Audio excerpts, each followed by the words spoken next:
I like to be the first one here. You can hear a pin drop and it's quiet.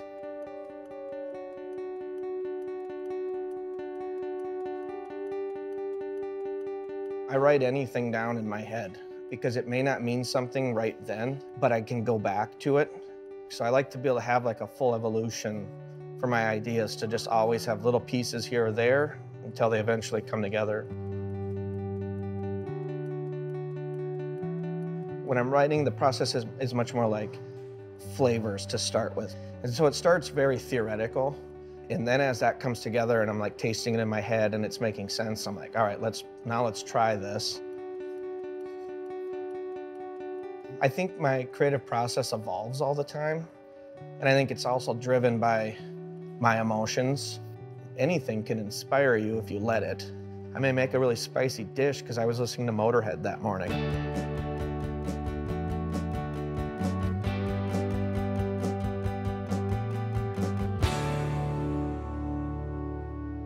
Upton 43 is a family restaurant. It's meant to be homage to my grandpa, a lot of my heritage, what I'm about. So Swedish in origin. Obviously, as a chef, I want to make creative aspects to that. This cuisine is comforting to me. It's what I ate growing up.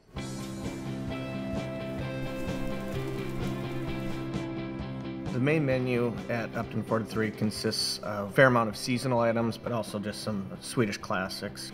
Smorgas, open-faced sandwiches. We try to push the boundaries in flavors and textures. Gravlax, herring, grandma's meatballs. Her gravy's a little different than I make. I spice mine up a little more, but virtually the same dish. This is our lutefisk supply. Lutefisk is codfish that's been soaked in lye to preserve it, and then it's rinsed several times to cook it up and put butter and nutmeg and cream sauce on it. I make it just how my grandpa showed me. I love it. Nobody else here loves it. In fact, nobody else here likes it. So this is fermented vegetables, just garlic and vinegar, a little bit of oil. Anything fermented can have an umami effect, which I just think rounds the palate out. I think my favorite things to work with are any form of acid. I love vinegars. I love citrus. I like to exploit an ingredient in as many ways as possible. Simplifying the flavors is what builds more depth into a dish. I try to stick with like 3 things, maybe 4 to a plate, but I may do like 10 manipulations of a product. You know, maybe roasted, pickled, dried, fried. Yeah, it's gonna be good.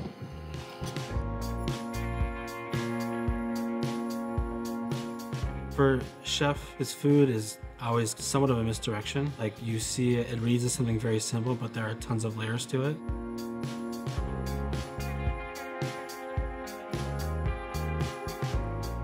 He was nominated for his first James Beard Award for Best Chef Midwest. Upton was ranked one of the 21 best new restaurants in the country by Eater, and one of the top 10 in the country by USA Today. Was featured in the New York Times this past year. A great chef is a great leader.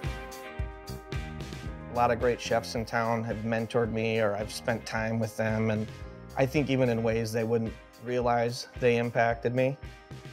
As you mature in your craft or your art, it's not about reputation, it's are you taking care of your guests? Are you making beautiful food?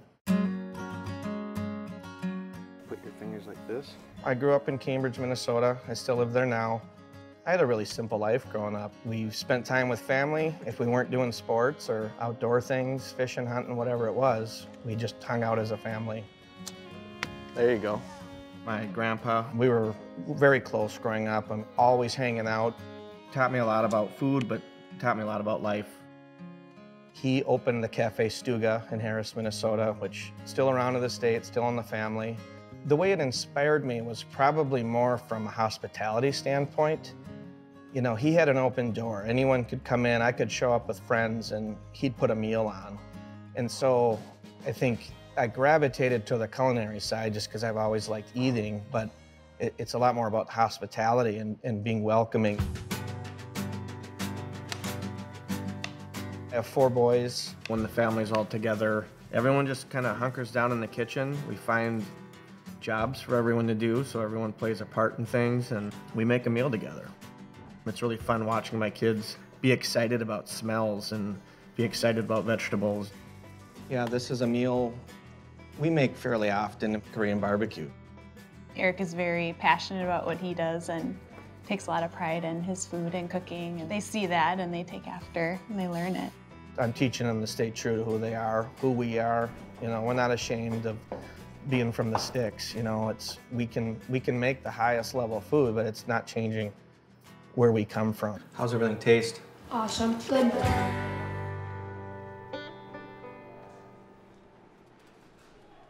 Friday night, so we've got a chef's table tonight. We're gonna do a duck confit and baby turnip with quince, charred butternut squash with sea buckthorn, glazed cabbage with yeast, and green tomato. I think what'll be good about this menu is just got a great progression.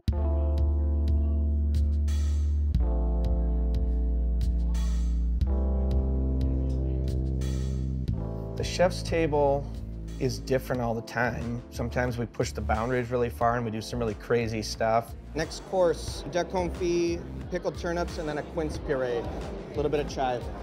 Enjoy. What's exciting about it is the guests don't know what to expect. Every course is a surprise. This is brown butter roasted monkfish tail, a red beet and black licorice puree. When you come here and you see all the science, all the art, all the attention to detail, to me that is a creative mind, and it's not someone set in their ways, although he is firmly in his Swedish tradition, but he's making it his own, which is what art is all about. It all comes together to make this amazing, fun experience.